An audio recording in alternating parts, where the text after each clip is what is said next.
Welcome, ladies. It's so great to have both of you here. Welcome, welcome. I'm excited. Thank you so much, Lauren, and welcome. Hakemia, we are very excited to have you on. Thank you so much for joining us.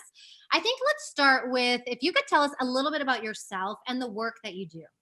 Yes, thank you for asking. Again, I'm Hakemia Jackson, international executive coach, cultural strategist, and CEO of Divinely Powered Leadership Development and Executive Coaching Practice.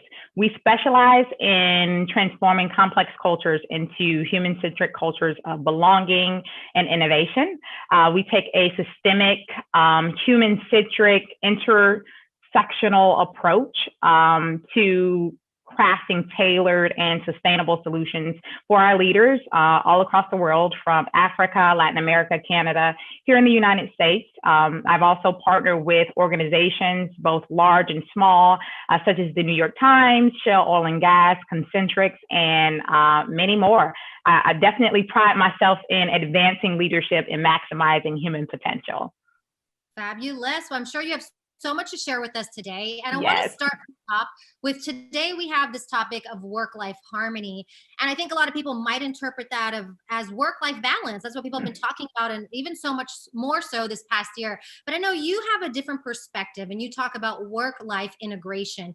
Can you Yes. talk a little bit about what is the difference between work-life balance and work-life integration? Yes, thank you so much, Cepee, for asking. So I think of work-life balance as, imagine you and I, or just you walking on a tightrope, and on one side you have work, and on the other side you have, your family life and your personal experiences, which can be stressful at times, at least from my own personal experience. So work-life balance seeks to achieve an ideal state where your work and life coexist and thrive separately, where work-life integration is about bringing work and life closer together so that you can have those synergies and you can have the harmony to live a more healthier lifestyle. Fabulous. And what would you say, what does a good work-life integration actually look like? Thank you for sharing. So, I think first you have to know what good is for you personally, because it's different for all of us. So that means knowing yourself, knowing your circumstances. It's all about understanding, where you are and where you want to go, what type of boundaries that you want to have. This means, how does work best for me, and what am I needing for family environment and my personal life, and what does fulfillment look like? So this helps you build your work-life integration plan. I want to pose a question to our attendees as well as you, right? Prior to actually defining what that work-life integration looks like, is how many of us have actually sacrificed our family in order to have a successful professional career? I know for me personally, that has happened. How many of us are, or have sat at home and frustrated because you're not able to really focus on family the way you want to, and you're seeking to mend the pieces of your broken or cracked career or dreams? So for me personally, from failed relationships to, unhappiness in my marriage, I told myself no more. This is why work-life integration is so important, because I chose me first rather than the loyalty and loyalty of leadership and aligning myself to the expectation of others. So what does that healthy work-life integration look like? I would say grab your pen and paper, and I want you to draw a circle. Good. Draw a circle on your notes. Okay. So that's your plate, right? So then on that plate, I want you to identify the different dimensions of work and life that matters. And so that means, is it the work and career? Is it family? Is it my well-being? Is it community? Is it giving back? Right? All these different things. And then allot the different size of circles to each one. Some may be disproportionate, right? There's no such thing as equating 100% to everything. But what's important is you being able to, whether it's on a weekly or monthly basis, assess what you need from a work-life integration. So this takes intentionality. This takes purpose. And beforehand, for some people, they felt like it took a lot of work, but it doesn't once it becomes intertwined into just the fabric of your life, and it becomes a habit because you're choosing what works for work and what works for life. Love it. Love it. And for those out there listening, hopefully you drew your plate. If you have any questions, please let us know in the chat and we'll get to those at the end.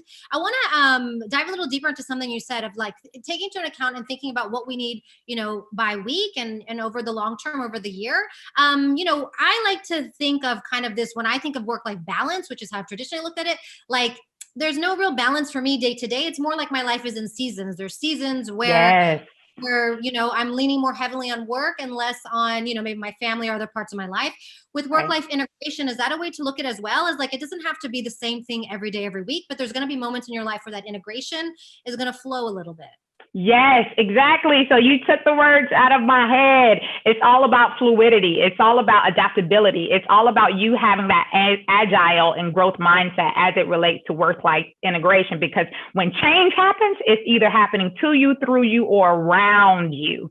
And you have to assess whether or not what type of relationship you're going to have to this change. And that means, how am I going to respond to the change? If I have a work-life integration strategy in place, I know that, I got to be agile. Right now, Cepee, we discovered prior to the call, hey, I'm from Houston. I personally experienced the winter storm. We experienced some severe damages.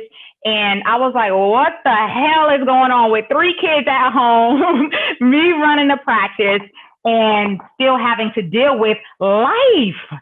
But what I realized in my work-life integration plan, one of the values that I built into that is divine peace. And so that means regardless of my circumstances, that internal peace won't get interrupted.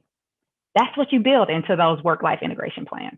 Oh God, you're getting me so excited. My next question is, and I think maybe, we can ideally think about what the answer to this is, but what would you say, why is it important for us to find that work-life integration? I believe now, if we look at how just the employment trends are going on, the trends are changing, right, drastically. There's, from the combination of changing technology, the global markets, and just continuous evolution of how we work, we see that the research is saying it's about 80% of employees have reported feeling stressed. Stress has been a culprit, has been one of the fights that we've had against productivity. And not only that, 62% of workers have reported that they have experienced some type of harm or physical issue due to work-life imbalance. Admit where we are in America and even across the globe. Within your organization, have you allowed an imbalance to occur within your culture? Like, we have to acknowledge that. And then we have to identify, what are those things? What solutions do we need? That's that need-based or climate assessment to say, what can I do to make it a more healthier, equitable experience for all? Because the reality is, work-life integration or work-life harmony or balance, however you want to term it, it's a privilege for some. Some people are just in survival mode all day. But work-life integration gives you the opportunity to really thrive and not just sit in that place of survival. Like I said earlier, it allows you to be agile and adaptable, and for you to put your people first if you're a leader. And if you are an individual contributor, it's for you to choose you first and take control of where you want your work and life to go. It's making you purposeful every step of the way. Love it. Love it. Well, this has been a tough year for most people. And I'd love to hear from you, like, how do you think this last year has impacted that harmony that people may have had? Maybe they didn't have it, but the harmony that people may have had, in particularly women, women with children, and women of color. Let me just share a personal story. So I'm going to get personal with you, Cepee. It has, for me, it shook me to the core. I'm going to be honest. I thought I had the harmony. The pandemic happened. I tried to operate in this place of normalcy from the past, meaning prior pandemic. And I had to realize I needed to create a new normal every day because things were happening so quickly. There was so much volatility and uncertainty because, like I stated earlier, we have 3 kids, they're home, and they're home virtually. So in addition to my husband being here virtually, as well as myself and my children, it was just so much compounded on me. And so there was a disruption, not only, environmentally or externally, but also internally. And I had to take a step back to say, what do I care about the most? And obviously, for me, I'm definitely very much so led by my faith, family, and then my community in my career and what I do.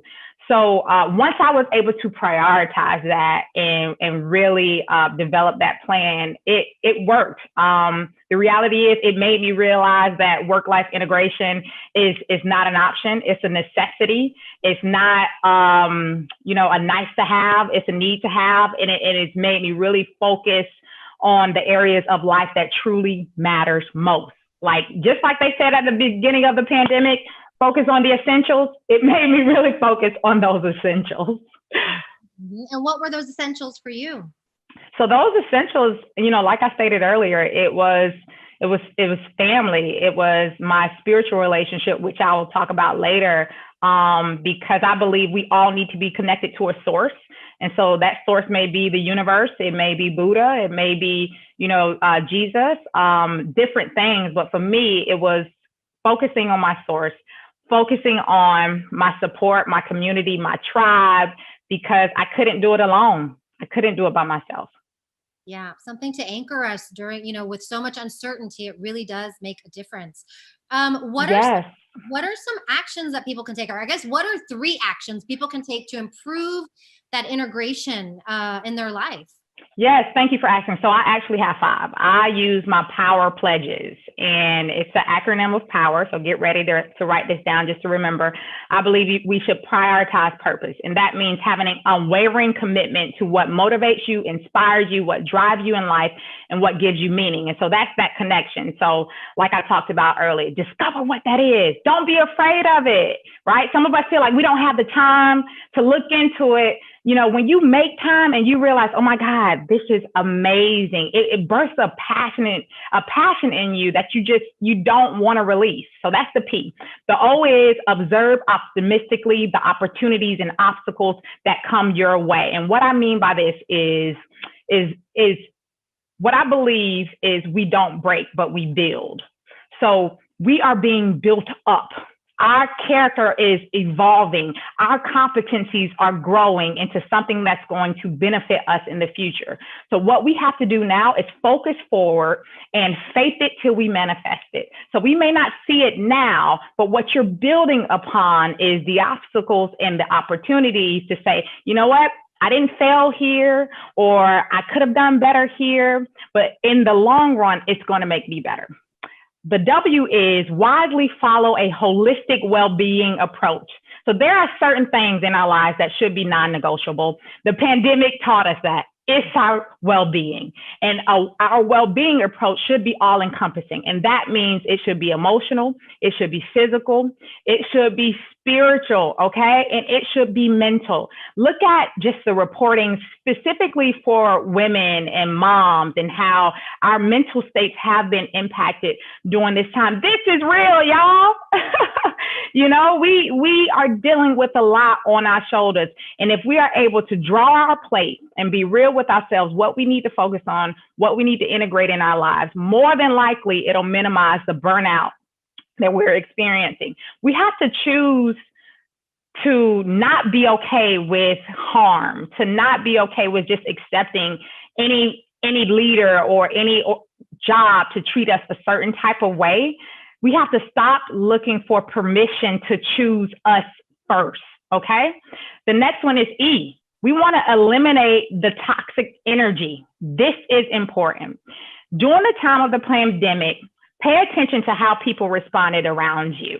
Did you have a network of people that was pouring into you, or did you have a network of people that was pulling from you, okay? So these are the people, or these are the things that impede your ability to be productive in your life. So these are the distractions. This is the negative self-talk, the imposter syndrome, or like I said, the community that takes away from your net worth, okay? This is everything that tries to keep you handcuffed to everything that you do not want to be. All right. The last one is R, reimagine. I need all of us here to reimagine the possibilities and rise above our adversity. Here's where I need you to reflect and examine your reality. Whose reality have you been living? Have you been living others' expectation of you or your own? Acknowledge it, but let's do the work to move past it. Oh my God. I'm just like speechless right here. Do you have a book on this power system in my life?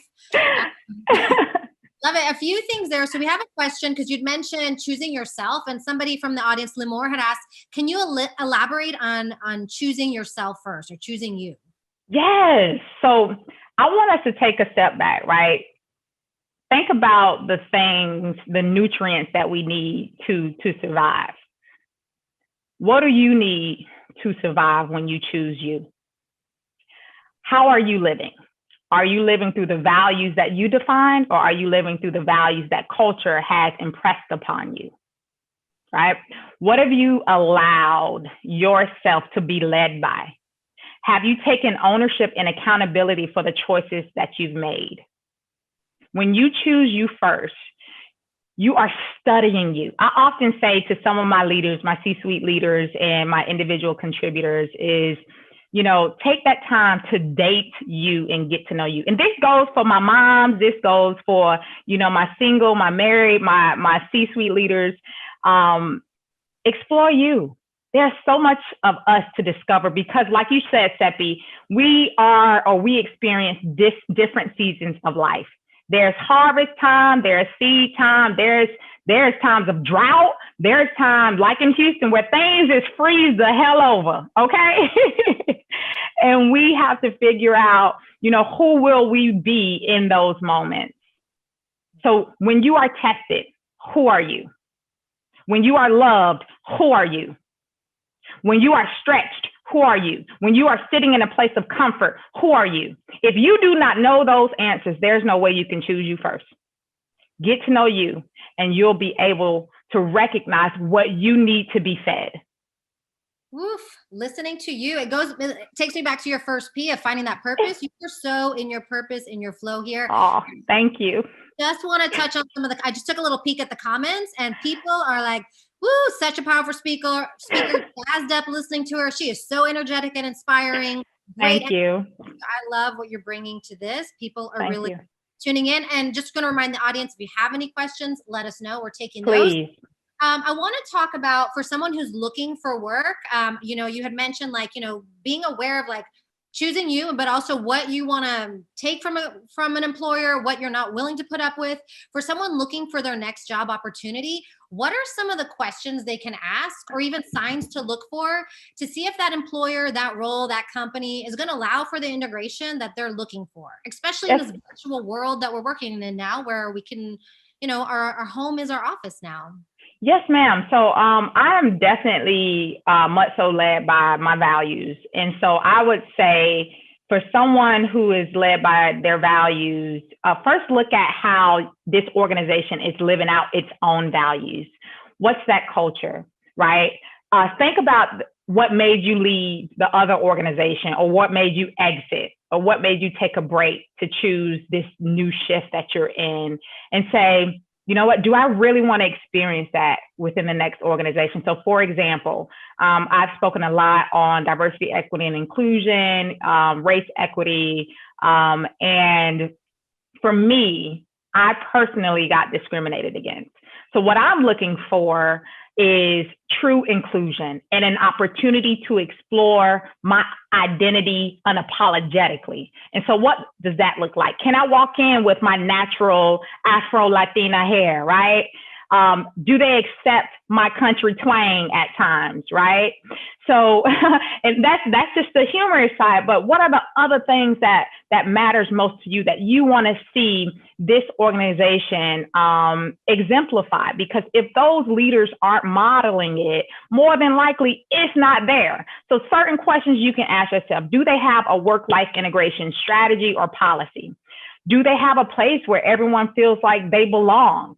What benefits do their organization pride themselves on? Is it taking care of working mothers? Is it their wellness programs? Is it a support financially by creating a home office or transportation assistance? The things that matter to you, doesn't exist there? Because the reality is, this is the work of the future, and organizations are going to, promote work-life integration as a competitive advantage. So think about, those must-haves versus the want-to-haves, and see if you can live or live without it. And then ask yourself, how committed is this company in helping all kinds of people succeed? Whatever situation that you're in, look for those lenses.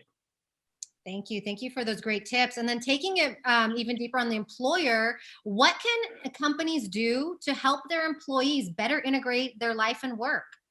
That's a really great question. I believe you should create space to explore what your organization needs, right? Or what your people needs are. And so this means I believe there should be a policy on work-life integration. There should be something where work-life integration is tied to incentives, if not tied to metrics. So that means, do you have a team of people that work 80 hours? Huh? We still do that? Right? Or do you have a team of people that actually take time off? Is leadership taking that week off? I read something where the Slack leader said, hey, I need y'all to take y'all vacation. I'm taking a week. Don't reach out to me, right? So what are your leadership, what is your C-suite team saying to their staff? Again, how are your leaders living out these values? Because your individual contributors, your managers, they're looking at you.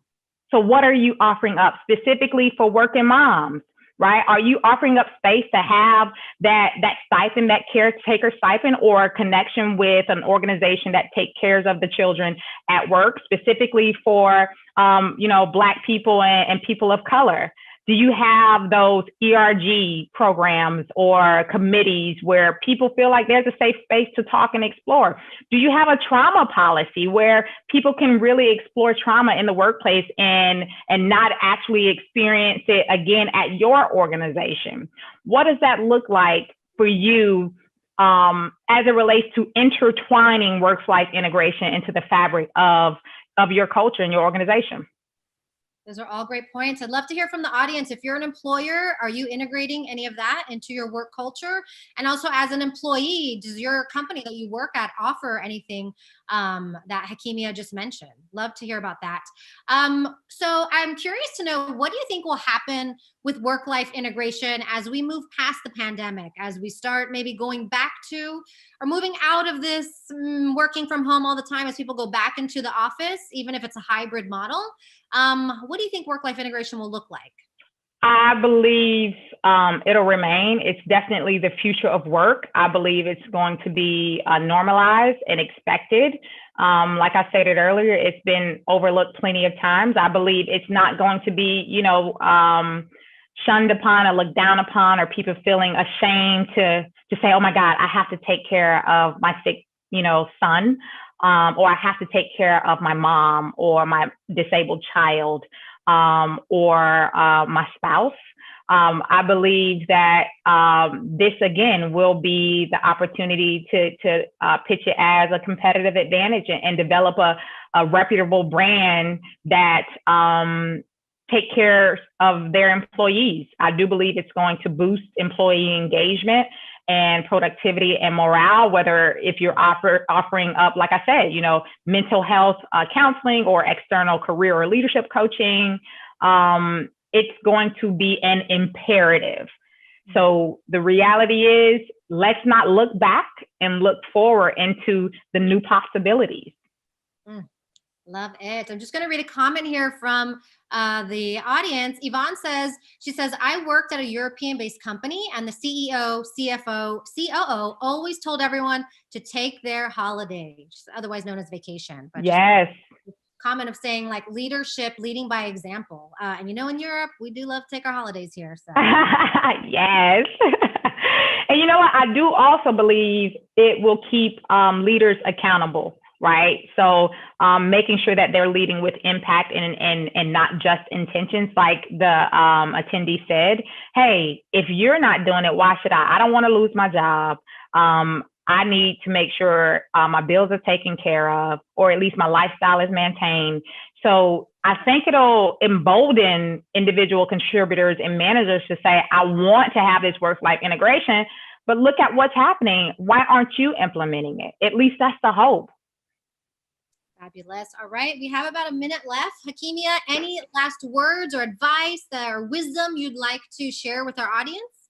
Yes, I would say continue to be persistent and pursue those opportunities where you rise and we all rise together as well. Please connect with me on LinkedIn. You can email me at hakemiaj@divinelypowered.com. You can also go to my website where you'll see my material and other organizations I've partnered with, divinelypowered.com. Connect with me on Instagram, Divinely Powered LLC. And please feel free. I'm actually hosting a work-life integration plan, class, or group coaching within the next month. So if you are interested, please send me a message and I'll be excited to share just the objectives and what you can, get out of that.